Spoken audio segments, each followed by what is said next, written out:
Welcome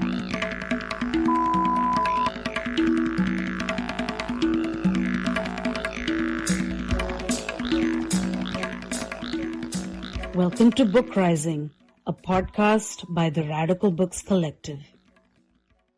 Hello and welcome to BookRising, which rhymes with uprising. This is our podcast about books, writing, and publishing. And this actually happens to be our 9th podcast in our amazing Trailblazing African Feminist series. And I'm so excited and honored to welcome award-winning Nigerian-American author Chinelo Okparanta. Chinelo is super young, but has many achievements under her belt already. She is the author of 3 books, the story collection, Happiness Like Water, her bold novel, Under the Udala Trees, which explored the themes of forbidden love between 2 women during the Biafran War, and her latest, Harry Sylvester Bird, a satire about a white man in small-town US of A. Chinelo has been the recipient of prestigious awards, fellowships, and residencies, including 2 Lambda Awards for Lesbian Fiction, the Betty Berzon Emerging Writer Award, and many others. She's been a finalist for coveted awards such as the Caine Prize and the New York Public Library Young Lions Fiction Award, among others. She is currently Associate Professor of English Literature and the Director of Creative Writing at Swarthmore College. Thank you so much for joining us today, Chinelo. Thank you so much for inviting me. Yeah, and I think you're joining us from DC, if I'm right. Yes. Yeah, the DC area, yes. Yeah. So let me just dive into a very general question. It is now 10 years since the publication of your first book, the story collection, Happiness Like Water, in 2013. And during this time, you've now published 2 novels, several short stories and essays in wonderful venues, have gone from success to success. And I wanted to start by asking where it all began in the kind of biographical sense of your life. Did you always want to be a writer? I didn't always know that I would be a writer. No, I did not. When I was younger, I won some writing competitions. I came to the US when I was 10 years old, and we came to Boston, the city of Boston. So I remember that I believe I was maybe 11 years old, 10 plus 11 years old, and I was in 6th grade. And there was a citywide essay contest, and the theme, if I remember correctly, was it had something to do with justice for all and all for justice. Wow. And I had entered that essay contest and I won it. And so I did know at a young age that I was interested in essay writing and writing in general, but also I guess in social justice, although I would not have been able to put that into words at the time. I remember that for that essay, I had done some research on domestic violence. Wow. And I looked up, I remember researching in venues such as the Encyclopedia Britannica, and also my parents were Jehovah's Witnesses at the time.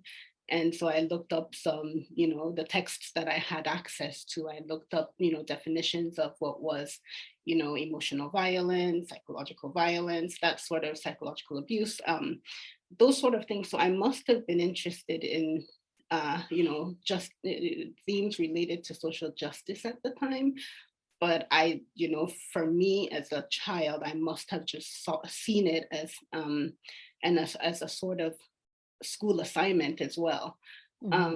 But I did know that I was interested in writing and that I had some kind of talent related to writing.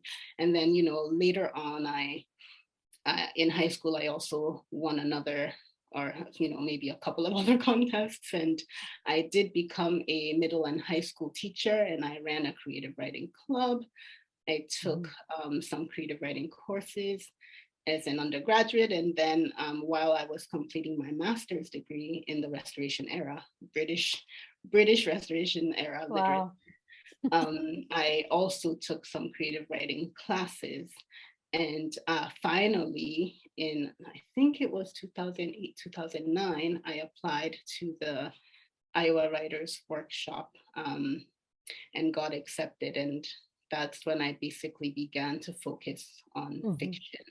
Yeah, that's so interesting. That's very different from the person who's kind of, sneaking away books and then thinking, oh, I want to tell a story. You're actually thinking of such important, big issues at such a young age and realizing that fiction and storytelling might be a venue to kind of think about bigger things. Right. Yeah. I didn't actually, even as I wrote those essays, even in Iowa, honestly, I didn't know that I would be a published writer. I didn't know what it meant to be an author. Authors were, people you read in books, and that was not me in my imagination of things. So I really had no real sense of what it was to be a writer. And it actually caused me quite a bit of anxiety when my work began to be read widely. It happened when you mentioned the Caine Prize, and so that was the first story that was read widely, and I actually had a bit of anxiety thinking about things like audiences and how it's shocking the first time that you start to envision how other people must see your work, the effect of other people's eyes on your work. Yeah, wow. And then it seems like you went on to, I think it eventually went on to kind of not embrace it, but, allow yourself to go to even bigger places at the end of the day, because I'm thinking here, of course, of Under the Udala Trees. And in general, I think a really outstanding, urgent aspect of your work is the exploration of queer desire. And it's often through the lens of kind of illicit desire that's not allowed. This is part of your short stories, of course, your novel, and then I don't want to spoil it for others, but Harry Sylvester Bird also actually has these themes. So it's not like you're saying, oh, it's just the Nigerian aspect of it that's forbidden. It's also within the US context. So, just a kind of odd question maybe, but why are such desires, such relations always coming across as forbidden in your work? Well, it's a really good question. I'm super excited about works that delve into queer desire without any sense of the forbidden. These are, wonderful texts because they seem to exist at a time period where there is more equality than the time period that I grew up in and the time period that I was writing in. So they're in a sense a celebration of how far we've come. But for me, I generally write from my own cultural context. And I was writing at a time when such desire was in fact forbidden. I did grow up in, I mentioned earlier, a Jehovah's Witness household. Yeah. And I came to the US in the 1990s. The conversation surrounding same-sex relations was very different from what it looks like now. It was a time where there was so much conservatism, even in my own cultural context, but also in society as a whole, definitely in Nigeria. So it's wonderful for me when I meet writers who don't have that same sense of fear in a way. But, for many, there's still some fear, some forbidden nature associated with such desire. And even here in the US, with the overturning of Roe versus Wade, there's been some fear, in many of our hearts about like the possibility of the legislation on same-sex marriage becoming somehow maybe in the future going the same way as Roe versus Wade. And so it isn't a situation where, for me in my life, I try not to celebrate too early. Maybe I'm a little too cautious. And that's another thing, because there's a place for celebration. You should celebrate the wins every step of the way. Yeah. But I also am aware that society has a way to a way of, reversing itself, or sometimes taking steps backwards. Mm-hmm. In some ways, it does feel like society today is taking some backward steps, Absolutely. which is the nature of these things. And, I was sick for the last few years, and I've said this before in other interviews, but one of the things that I was told repeatedly, because sometimes you feel really down, but I was told repeatedly by, different doctors, functional medicine doctors, by friends, that healing is not linear. So it is natural. I would say, like, this is a nation, as all nations are, that is going through the journey, the healing journey. And so it is natural, I guess, that we would take some steps back. And then hopefully we take several steps forward. So it's possible that we're just in that little moment of having some backward steps, and that it will get better from here. And I do hope, I have hope that it is that things will in fact get better, but this is just a little bit, Mm-hmm. of a setback, a sort of growing pain. Mm-hmm.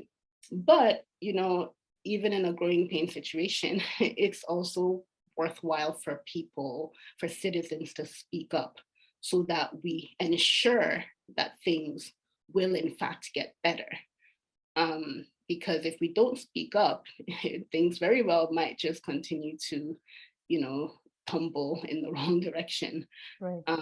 And so, yeah, generally, I guess I'm just saying that it's wonderful that people are able to write from a place of less fear, from a place that does not, worry about the forbidden nature of such desire. But for me, I was writing from my own my own cultural context, and I was writing with hope that we will go beyond that. And it does seem that in many ways we have gone beyond that fear. Mm-hmm. Yeah. I have to say, I'm slightly surprised by your answer. I don't know why. I almost thought you'd say that unrequired illicit desire is the only desire sort of worth expressing, almost, you know what I mean? So is the only one that creates narrative tension, I don't write from, see, that's the thing. And, many people have asked me about, your MFA, your this, your that. I honestly, I study a lot. So what I study is history and culture. I'm interested in literature insofar as it relates to the journey that humanity is making, but I don't necessarily write from this aspect of, trying to, I don't know, trying to create the tension, or trying to, like, I am aware of craft, I studied it, but I think that there's something, for me, I'm writing more from an emotional space than I am from this, craft related, let's build the tension. I think tension will come naturally if you have a story that has heart in it, that is a story you're compelled to write for a personal reason. But maybe that's just how I work, So all those other elements like tension building, trying to instigate, those are actually secondary to my writing. It would seem that I'm trying to create some kind of commotion, but I'm really not. If you know me, I speak up. That's one thing. I'm actually quite shy, and I'm not a public person, but if you ask my mother, she'll say, don't make her upset, because she won't be rude, but she will speak up. She'll tell you what you've done to hurt her, Yeah. So that's kind of what my writing does as well. Yeah. And just while we're on the topic of kind of, queer writing, or writing about gay, lesbian, trans characters and stories, it does feel right now, just because I tend to be quite interested in African literature and cultural production from the African continent. And it feels like there's a lot more fiction and film and poetry on these topics. I'm thinking, of course, of Rafiki by Wanuri Kahiu in Kenya, Akweke Amezi's many books that they have recently put out. And I feel like the South Africans have been chipping away at this for a long time from their Rainbow Nation place. So, you sort of answered this, but I guess I'll push one more. What do you think has changed within the African sense, and what do you think remains the same?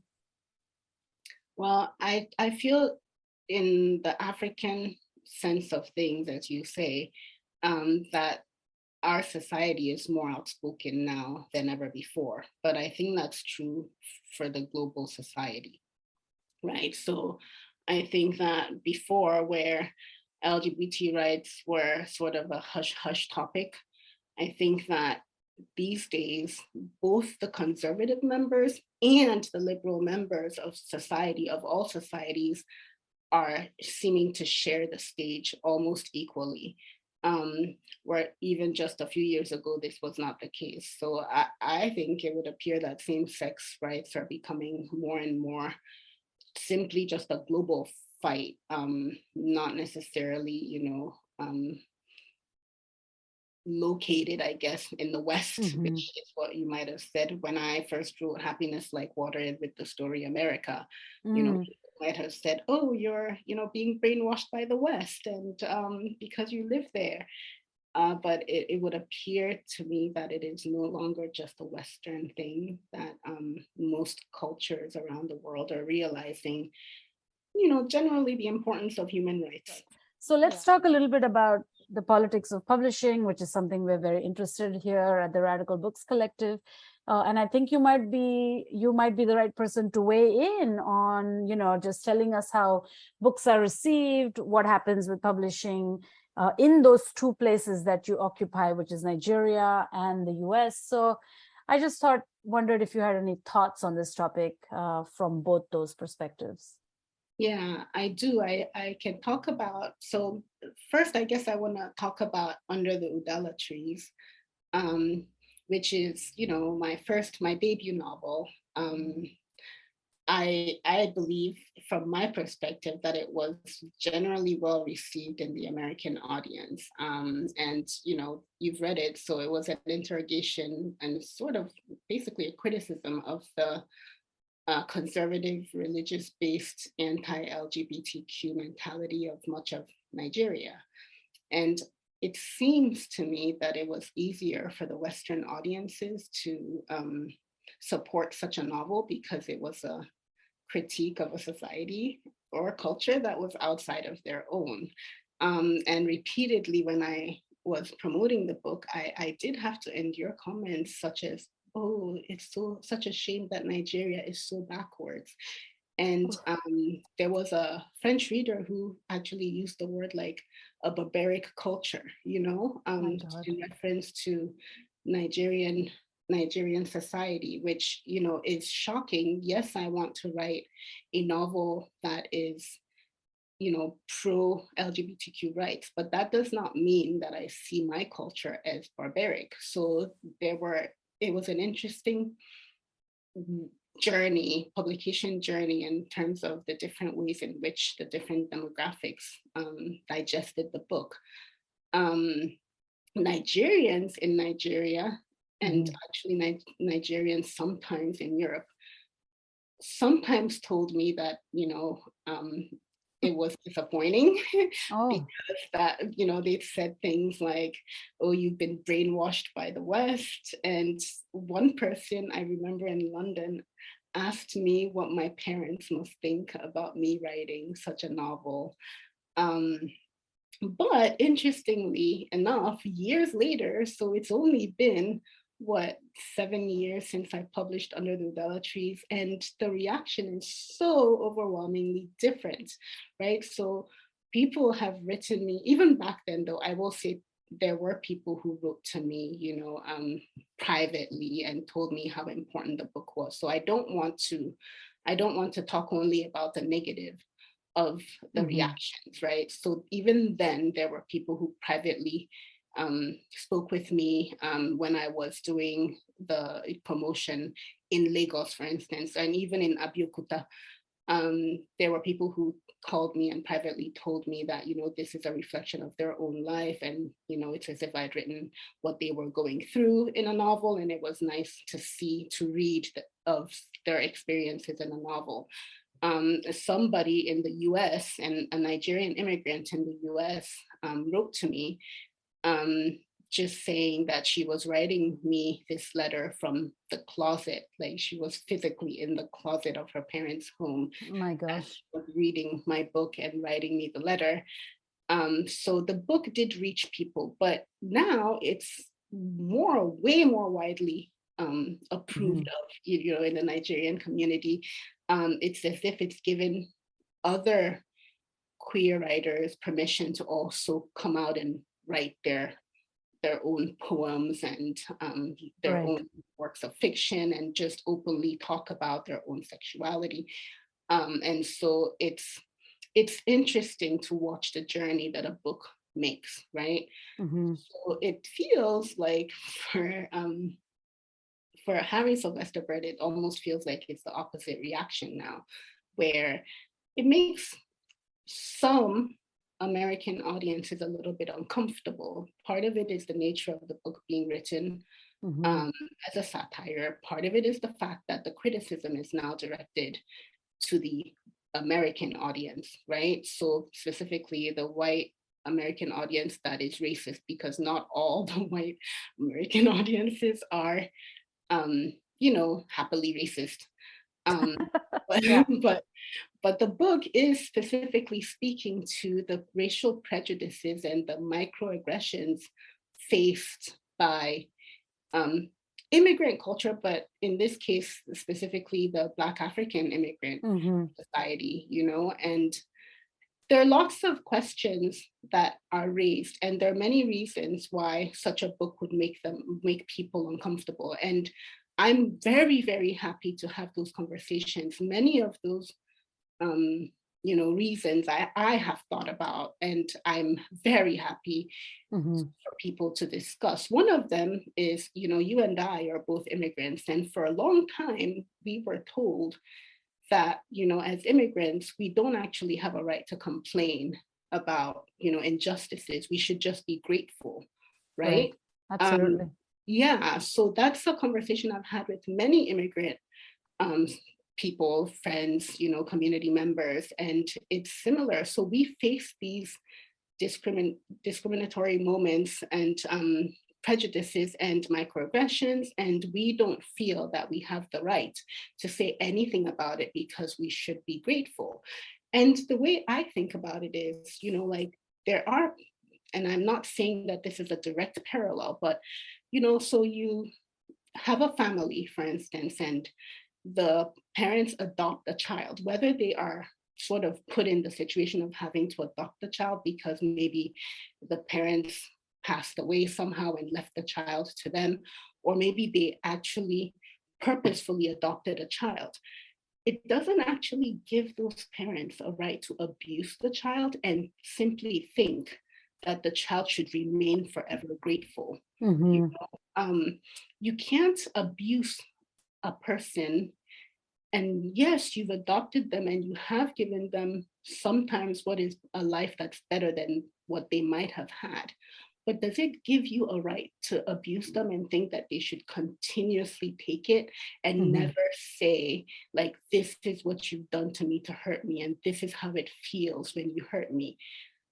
Then that's definitely problematic if we have that sensibility that as immigrants, we have no right to speak up, right? That doesn't mean that we won't speak up for the positive things that such a society has done for us. And trust me, I've written those stories too. My story, America, is basically a glorification of America, right? Where I talk about how, like, there are no mosquitoes in America, which is not even true. And, this character talks about how the fruit is shiny and everything is better. And, in America, they've come up with ways to deal with the oil spillage and all of those things. So I have written those positive stories of America. I have glorified. It isn't as if I'm only picking on the negative. It just happened. This one, Harry Sylvester Bird, just happens to be that moment in time where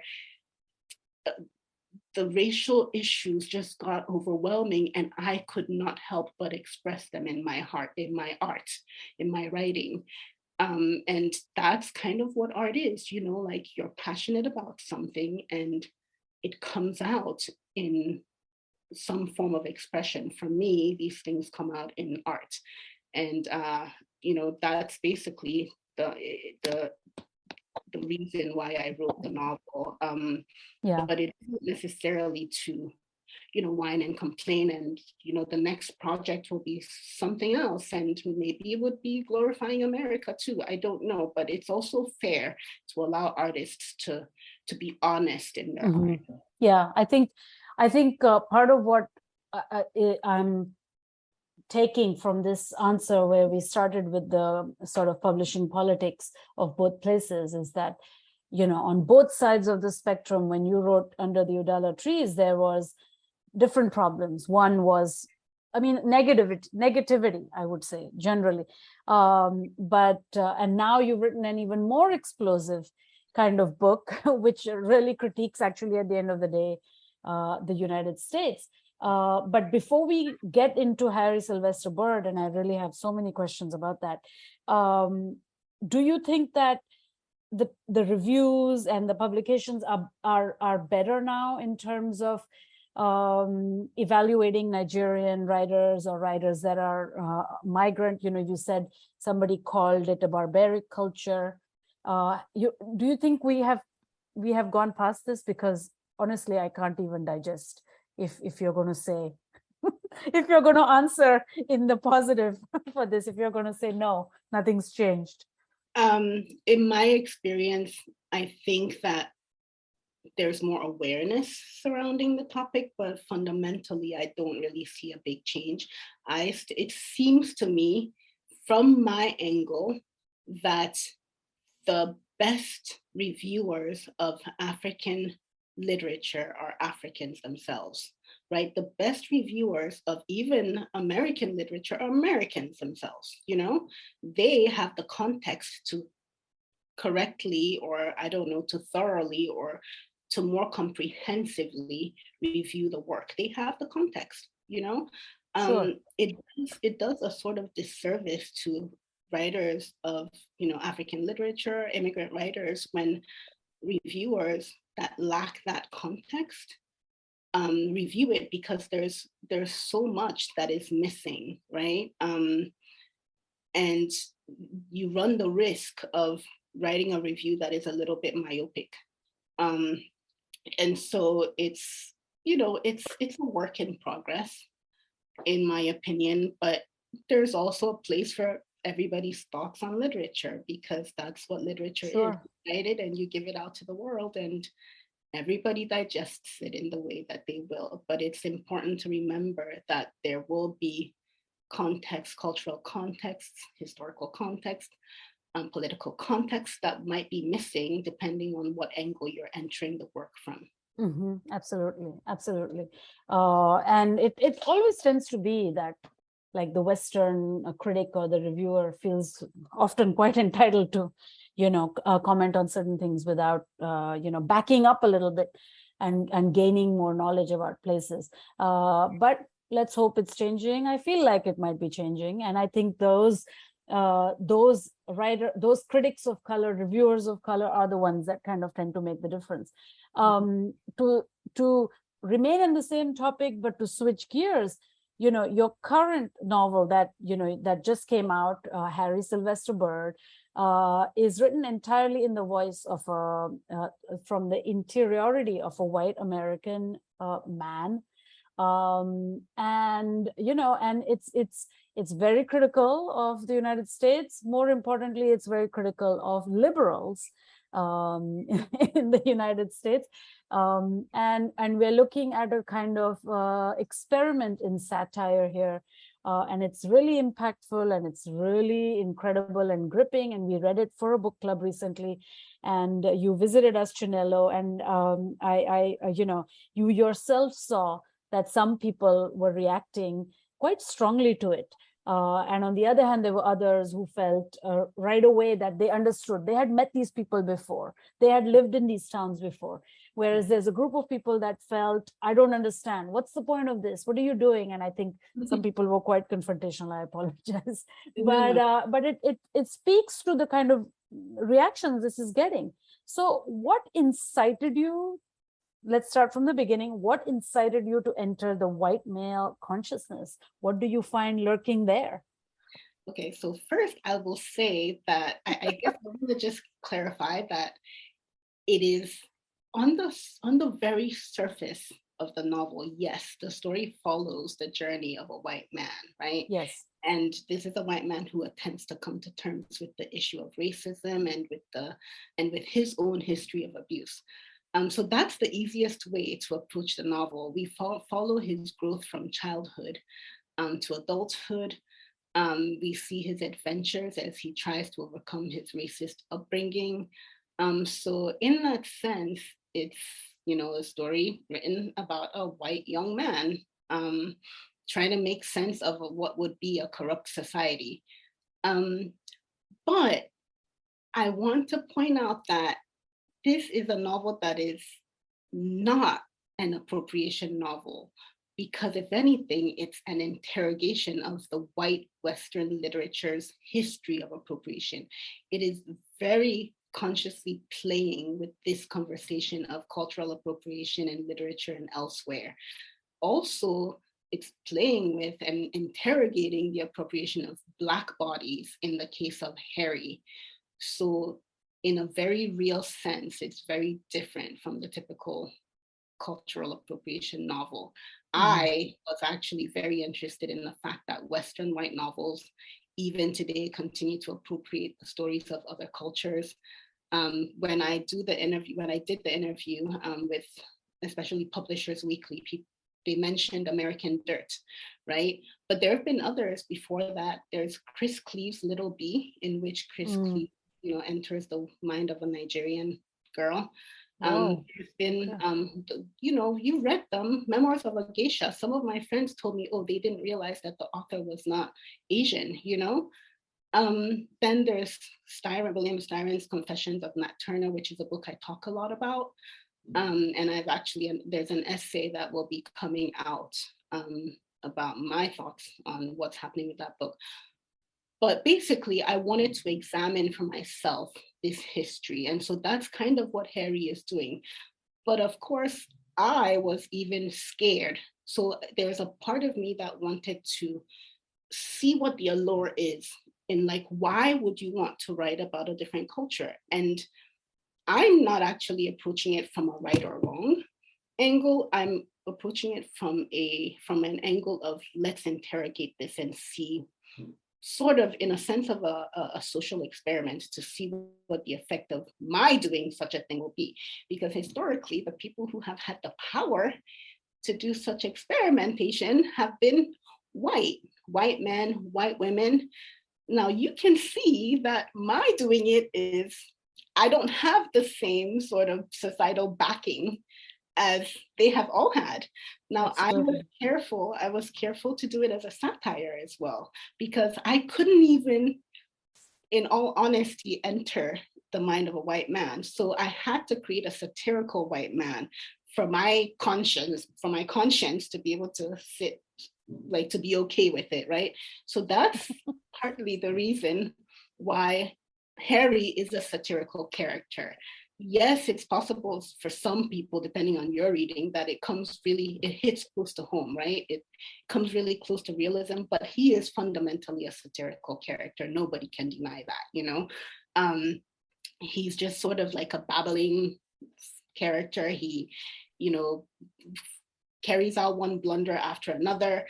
He is satirical, but I could not, in all honesty, write an actual white man, because it would be, it would be committing the same crimes I'm, sort of like uncomfortable with others committing. Is it a crime of appropriation, or is it a crime of doing it badly? I use the word crime loosely, so that is not actually the word I want to use, because I don't actually believe it's a crime. Yeah. So thank you for pointing that out. Thank you for pointing that out. As I said earlier, it is not, I'm not approaching it in a good or bad, from the lens of good or bad. I'm approaching it from, I want to explore and I want to examine how this would be different if I try to do it, right? Because I'm not convinced that it's always bad. Yeah. I'm not convinced that it's always bad. I do think that there are reasons why such, an attempt might be productive. Now, I think those situations are probably rare, and I am having a hard time coming up with an example right now. But I'm not honestly convinced that it's always a bad thing to enter a different culture, a different gender, a different anything, right? But I don't think it's necessarily, but in this sense of race, I wanted to see it because there are many books that have gone on to achieve critical acclaim and, win great prizes. And they have done what is essentially a caricature job of, like African society, of even Mexican society, or whatever it is. I'm not actually calling out American dirt. I read the book and I think there are very many strengths to it, but I can see why it's problematic as well. So I'm not actually calling out, but I think in terms of the African society, which are the books I know the best, that they have done a very caricature job and still have been rewarded by the Western publishing world and the Western audience in general. And I wanted to see, in a sense, like how it is that they can enjoy such power. And am I also allowed to enjoy that power? And I know my answer already. I am not. Let's be honest. I will not be allowed to enjoy such power. I will not be backed up by society the way that these white men and women have been backed up. But I wanted to just see as an experiment to give the world, to give the American society a chance to prove me wrong, which so far they have not. And if they do prove me wrong, I will be excited to see that I was wrong. But it doesn't seem that we all share the same power, which is something that you and I probably already knew, right? Yeah, of course. Yeah, it doesn't always, it's not a level playing field, right? And I think your response gets to the heart of so many debates now, which are about a kind of, we're in a very difficult place with the representation of diversity and the representation of other cultures, other sexualities, other this, other that. And, all these debates now, and I'm thinking now, of course, of TV shows and movies and so on, where you have these debates that erupt when you have like a straight man play a trans woman, or you have, I don't know, I think it was like Scarlett Johansson played like an Asian woman or something like that. So it's very, it's very intense. And we want to live in a world where everybody does get these opportunities and who, where we can have this cross conversation, but it's become impossible. And I don't know where we're going to end up, but maybe your book it's showing a way or some, you know what I mean? Yeah, I know what you mean. I think about this really all the time. Like, these societal questions really plague me. I will have to be honest, probably more than I should, because the other day I was telling I have all these stories, they relate to my mother. I guess I have a good relationship with my mom, but we bicker a lot too. But so the other day I was telling my mom, I told my mom a story and I don't remember the actual story. Then my sister comes, right? And my sister says, oh, what happened? What happened? And I'm too tired to repeat the story. So I say to my mom, no, you go ahead and tell her, just tell her. So my mom begins to tell the story to my sister, right? And as she's telling it, she's getting some things wrong. So there I go, find myself entering the conversation again to correct, like, oh no, that's not exactly how it happened. This is what happened. So I'm entering the story and I'm correcting what my mother is telling my sister, right? So this is, in a small way, it's the story, it's the point of why people have issues with appropriation, right? Because even when you're theoretically, I'm okay with somebody else telling my story, but even as they're telling it, my own mother within the same family where I know she has my best interest at heart, she's getting it wrong, right? Yeah. She's not even telling it correctly. So imagine when you enter from a culture that is completely different, not even within the same family, and you're telling somebody else's story for them, right? You're gonna get a lot of it wrong. So basically, it seems to me that nobody likes to be appropriated. Now, are there ways for somebody else to tell somebody else's story correctly? Definitely. But you've got to have that person right there sitting next to you telling you, no, this is the right way. No, this is the right way. There are probably ways to address all of these issues if we humans can kind of sit around and talk about it some more. The other question is, again, it's the question of power, right? It always boils down to power, and power is not necessarily only race related, it's class related, it's gender related, but it is that question of power. If one demographic can do it so much, right? Why can't we all do it? Now, maybe if we all did it, then it would equalize everything and it would not be an issue anymore. So then I think to myself, is that the solution? Should we all just play around with this appropriation thing and know that it is just what it is? It's a playing around and trying to figure things out and make a sort of global agreement that we all share it and we will all be rewarded equally for doing it. Absolutely. So there are different ways to approach it. And I say to myself, well, the issue right now is probably not just that we are appropriating, is that we are not appropriating equally.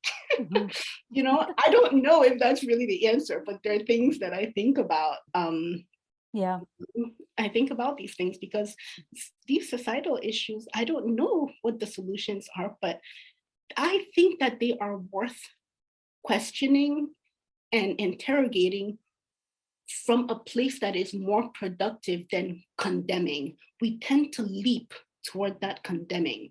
And yes, I'm not necessarily, portraying it in a positive light in my novel, but I am trying to get us to get to that moment of productive conversation that is not just leaping to the condemning. And I think that might be part of the reason why people are confused about how to take my book, because it's not easy to just totally condemn it, although some people might want to do that, but it also isn't easy to say, okay, everything is perfect in this book, it's questioning a lot of things that people are not comfortable with. But that's because I'm also questioning, Right. No, absolutely.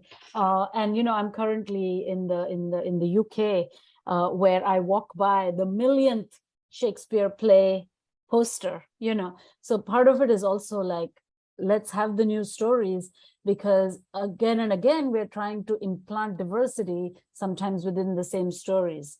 It's like you have the black ballerina in the Tchaikovsky thing. You're just constantly kind of adding color to things, but the stories themselves have to be something totally new or from other cultures. We have to stop not always talking about the same plays, same novels, same things get adapted and readapted, right? One last question about Harry Sylvester Bird. I think one of the things, my thing is, I feel that reviewers have so far not explored, the reviews that have come out, is the intensity and the granular kind of detail with which you explore interracial relationships. I love the character of Mariam, who's the Nigerian student who comes to New York to study. She's an undergrad, and she gets into a relationship with our Harry, who's a little creepy, a little weird, but he's a satirical character. He's exaggerated. And then as their relationship plays out, so many instances which tests the race dynamics between a couple. Why did you think interracial relationships were a place to explore these tensions, race tensions? Yeah, simply because those tensions exist in interracial relationships, right? So, I think that interracial relationships are at once wonderful, but also challenging, right?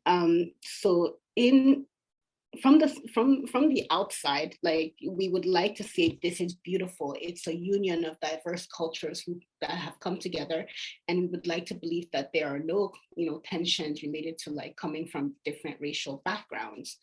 But the reality is that if the relationship, and I speak from a personal angle and also not from a personal angle, in any relationship, if you come together with different backgrounds, there are going to be things you're working through. You're going to be working through your own different histories. And then if you're from a different cultural context, you're going to be working through different cultures, right? And so it just made sense that they would be coming from, Harry and Miriam would be coming from their two different backgrounds, and they would have a lot to work through. In the novel, you get the sense that Miriam's background is also not happy, that she also has her own struggles that she's dealing with. And then Harry also comes, as we know, from a background that is definitely abusive, because if you grow up with racist parents, it is abuse to you. Like, you as the child, the offspring of an abusive couple, will also get some of that abuse. So he comes from a background that is not also happy, and they're coming together trying to deal with their own individual traumas, right? And that's what the book is sort of dealing with. Miriam goes to him. Some people might say, well, why does she stay with him so long? Sometimes you go with the person and you stay, you try to make it work. This is the reason why people in abusive relationships stay so long. They don't leave. It takes them such a long time to get out. Statistically, right. You can see this. So it makes sense that she, from her own, troubled background, would also be a good, I don't want to say victim. Leaning on him, not needing him more than she should.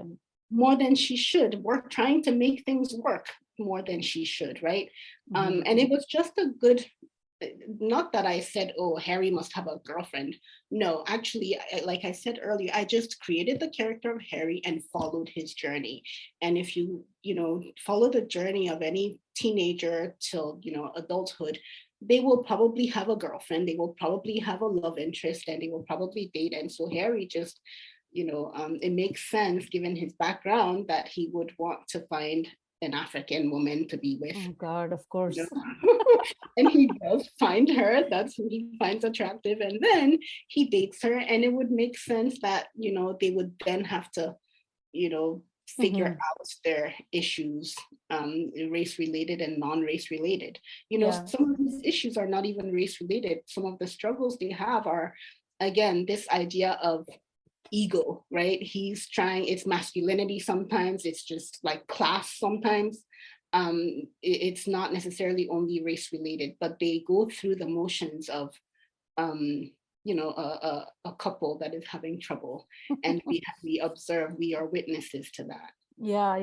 And I just want to tell whoever's listening that they have to plow through the book, however much they find themselves on unfamiliar territory, which it is.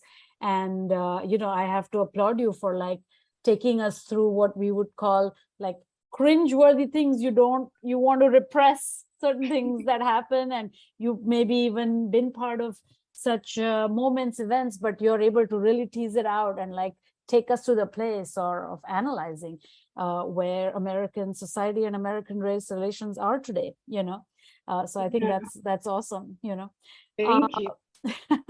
And I'm going to ask you one last question before I let you go, which is just a general curiosity of mine, which is about MFA programs in creative writings. I know you teach in an MFA programs, or you have taught, and you also went to a wonderful MFA program, and the scene from both sides. And I feel like after these other programs now, at least in the US, very linear path. They're considered the linear path to finding success as a writer. But the last, 6-8 years, I feel there's been so much criticism leveled at MFA programs, so many exposes and scandals. And I wanted to ask you, as someone who may identify as a writer of color who's interested in, other cultural writing, not just kind of like writing just about the US, what do you think, what do you think about these programs, especially what is it that they teach with regards to race, gender, class? Why are all these scandals coming up? I don't know. I don't keep myself, like I'm not up to date with the scandals. I'll be honest with that, but I can speak for myself and my experience in the MFA program at Iowa.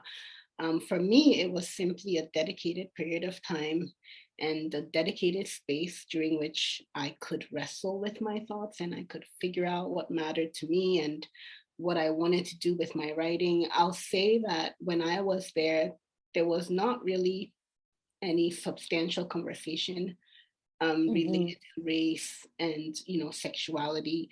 The professors really focused on the craft of writing, and yes, sometimes there were topics that related to race and gender and sexuality, but they came naturally out of the stories that the students were writing. So for me, it was just a good space to ask questions, to learn, to experiment, to fail, to succeed.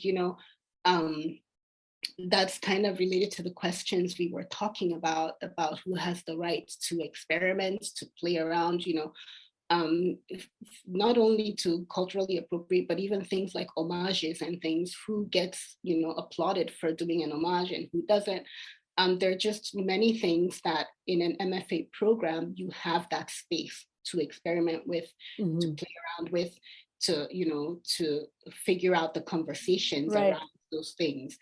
I think the critiques have been more that they flatten out innovative forms that are often people of other races, sexualities, whatever that might want to experiment with something else, and that there may be a formula to a certain kind of writing that gets published. And I think people have been also told to downplay the politics and things like that. I think these were the kinds of little articles and exposes that have been going about. In terms of that, I can see where that is coming from. I won't, I don't want to misrepresent any MFA. No, of course. I will be very honest and say that in my program, which again was a very valuable time and space for me, but I did often feel fundamentally alone because I was one of only a few minorities there. And actually, if I remember correctly, I was the only immigrant at the time, African immigrant, at the time. So, and if there were others, there might have been just one other, but I know that since then things have changed substantially and it's a far more diverse program than ever. But that being said, there were certain kinds of stories that were touted as being the best kinds, like the example stories were usually, white Western stories. Right. And that doesn't leave much room for it didn't leave much room for my kind of writing. And also when we talk about, when you mentioned the reviewers, so I remember when I was, writing stories, like Nigerian stories, Run's Girl especially was a story that I workshopped when I was in the workshop. And I remember that when it was getting workshopped, there were some comments surrounding how much a Run's Girl would be paid. And the workshoppers just couldn't understand why I chose the amount. And the Naira, the Naira is the to dollar transfer was a bit of a hiccup. And a lot of comments just centered around how unbelievable it was to that audience. Wow. But I, as a Nigerian with very concrete knowledge on the subject, I knew better, but interestingly, I had that moment where I said to myself, maybe I should change it just to fit this audience, since they're so adamant about what it should be and how they were essentially telling me in that workshop group that my real life knowledge was incorrect, and that their perceived knowledge of what it should be was correct. And this is where you realize the importance of, when people review your work, they should have the context they should have the cultural context, because if not, that review is null and void, because you cannot change the reality of a culture simply because of a culture that doesn't understand it has the power and has the voice to tell you it's wrong when you know better your own culture.